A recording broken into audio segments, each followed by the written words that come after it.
ليه دايما بنصح متابعيني وحالاتي ان بلاش استخدام على المدى الطويل لسكر الدايت؟ دراسات كتير بتربط بينه وما بين زيادة فرص الإصابة بسكر النوع الثاني والسمنة وأمراض القلب.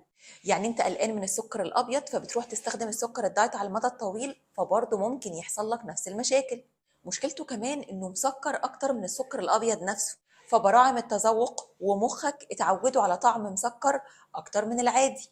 وده للأسف مع الوقت يخليك مش مستحلي ومش مستطعم سكر زي مثلا سكر الفاكهة الطبيعي. يعني الفاكهة تبقى مش مرضية، تبقى طول الوقت عايز حلويات. ومن النقطة دي أقدر أقولك إن هو بيزود اشتياقك للسكريات لو بتستخدمه على المدى الطويل. ودراسات كتير جدا بتثبت إنه بيزود إحساسك بالجوع. وخد بالك كمان إن مش كل الأنواع مناسبة لكل الناس، بعض الأنواع ممكن تسبب لك غازات، إسهال، وجع في البطن. ولازم تبقى عارف ان بعض الانواع زي الاستيفيا، السكرين، السكرالوز ممكن يغير في طبيعه بكتيريا الامعاء، واللي بدورها بتاثر على وزنك ومناعتك وصحتك.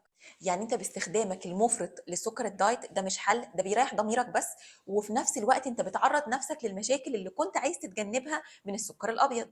طب الحل ببساطه عشان ما احيركوش: قلل استهلاكك للسكر الابيض، يعني استخدمه ولكن بكميه اقل. صدقني والله لسانك هيتعود ومخك هيتعود، ومع الوقت هتقدر تقلله اكتر واكتر.